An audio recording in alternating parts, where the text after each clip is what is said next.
నమస్తే అండి. ఇవాళ మనము హికప్స్ అంటే ఎక్కిళ్ళు అసలు ఎందుకొస్తాయి? దానికి కారణాలేంటి? అయితే కొన్ని కొన్ని సీరియస్ కండిషన్స్‌లో గూడా హికప్స్ ఎక్కిళ్ళొస్తాయి. వాటి కారణాలేంటి? హోమ్ రెమెడీస్ అంటే ఎక్కిళ్ళు కామన్‌గానే జనరల్‌గా సింపుల్ ప్రాబ్లమ్స్ వలన వస్తాయి. తొందరనే తగ్గిపోతాయి వాటికవే. తగ్గనప్పుడు ఎలాంటి మెజర్స్ చేసుకోవచ్చు? ఇంట్లో ఎలాంటి రెమెడీస్ చేసుకోవచ్చు? వాటి గురించి తెలుసుకుందాము. అయితే ఈ ఎక్కిళ్ళు అనేది డయాఫ్రామ్ స్టిమ్యులేషన్. డయాఫ్రామ్ అనేది చెస్ట్‌కి, అబ్డామెన్‌కి మధ్యలో ఉండే మస్కులర్ లేయర్. దాని నార్మల్ ఫంక్షన్ ఏంది అంటే డీప్ బ్రీతింగ్ లేకపోతే ర్యాపిడ్ బ్రీతింగ్ అప్పుడు డయాఫ్రామ్ అనేది హెల్ప్ అవుతుంది. ఈ డయాఫ్రామ్ అనేది ఓవర్ స్టిమ్యులేట్ కావడం వలన ఈ ఎక్కిళ్ళొస్తాయన్నమాట. So, over distension of stomach carbonated drinks, cool drinks లాంటివి లేకపోతే ఆల్కహాల్‌గా కానీ, too much of air gulping చేయడము, లేకపోతే ఓవర్ ఈటింగ్ వలన గూడా స్టమక్ డిస్టెన్షన్ అయ్యి, ఇవి డయాఫ్రామ్ స్టిమ్యులేట్ అయ్యి ఎక్కిళ్ళు రావచ్చు. ఇంకా ఓవర్ ఎక్సైట్‌మెంట్ లేకపోతే టూ మచ్ ఆఫ్ లాఫింగ్ లేకపోతే టూ మచ్ ఆఫ్ స్ట్రెస్‌లో ఉన్నప్పుడు అంటే సింపాథెటిక్ నర్వస్ సిస్టమ్ యాక్టివ్‌గా ఉన్నప్పుడు ఎక్కిళ్ళు రావచ్చు.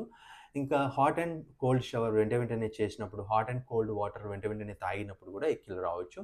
హైపర్ వెంటిలేషన్ అంటే ర్యాపిడ్‌గా, ఫాస్ట్‌గా బ్రీతింగ్ చేయడం వలన కూడా ఈ ఫ్రెనిక్ నర్వ్ స్టిమ్యులేట్ అవుతుంది. దానివల్ల ఎక్కిళ్ళు రావచ్చనమాట. సో, పాథలాజికల్ కాజెస్ అంటే ఇంట్రాక్టబుల్ హికప్స్ అంటే మోర్ థాన్ 2 డేస్ హికప్స్ వచ్చే రీజన్స్, ఈ పాథలాజికల్ కాజెస్ అవి చాలా తక్కువ పర్సెంటేజ్ లెస్ థాన్ 5% జనాలలో చూస్తాము.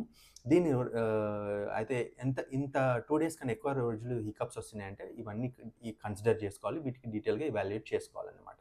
So, coming from head to toe బ్రెయిన్‌లో ఏమైనా స్ట్రోక్ వచ్చినా, బ్రెయిన్‌లో క్లాట్ ఏర్పడినా, బ్రెయిన్‌లో బ్లీడ్ అయినా గూడా, బ్రెయిన్ ట్యూమర్స్ ఉన్నా గూడా ఎక్కిళ్ళొస్తాయి. ఇయర్‌లో ఫారిన్ బాడీ ఉన్న ఇయర్ ఇన్ఫెక్షన్ అయినా ఎక్కిళ్ళొస్తాయి. థ్రోట్‌లో థైరాయిడ్ స్వెల్లింగ్, ఈ కంప్రెషన్ అయినా గూడా ఎక్కిళ్ళొస్తాయి. చెస్ట్‌లో ఇన్ఫెక్షన్ ఉన్న న్యూమోనియా లాంటి ఇన్ఫెక్షన్ లేకపోతే ప్లూరల్ ఇన్ఫెక్షన్ వచ్చినా గూడా ఇన్ఫెక్షన్ వస్తాయి. కార్డియాక్‌లో అంటే హార్ట్ అటాక్ వచ్చినప్పుడు గూడా ఎక్కిళ్ళతోని ప్రెజెంట్ అవ్వచ్చు. ఫుడ్ పైప్‌లో ఏదైనా అడ్డంకి ఏర్పడినా గూడా, లేపోతే ఫుడ్ పైప్‌లో యాసిడ్ వలన గ్యాస్ట్రోఎసోఫేజియల్ రిఫ్లక్స్ డిసీజ్ అంటాము. దానివల్ల ఇరిటేషన్ అయినా, గ్యాస్ట్రిక్ అల్సర్ వలన గూడా ఎక్కిళ్ళు రావచ్చు. డయాఫ్రామ్ కింద ఉండే ఆర్గన్స్ లైక్ లివర్‌లో ఇన్ఫెక్షన్ వచ్చినా గూడా, గాల్ బ్లాడర్‌లో ఇన్ఫెక్షన్ వచ్చినా, ప్యాంక్రియాస్‌కి ఇన్ఫెక్షన్ వచ్చినా గూడా ఎక్కిళ్ళతోని ప్రెజెంట్ అవ్వచ్చు. మెటబాలిక్ రీజన్స్ మనం మర్చిపోకూడదు. అంటే కిడ్నీ ఫెయిల్యూర్ ఉన్న వాళ్ళలో యూరియా అనేది వేస్ట్ ప్రొడక్ట్. అది ఎక్కువగా అక్యుములేట్ అవ్వడం వలన గూడా ఎక్కిళ్ళు రావచ్చు.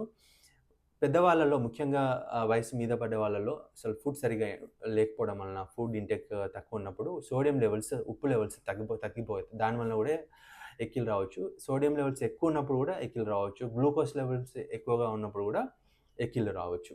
లాప్రోస్కోపీ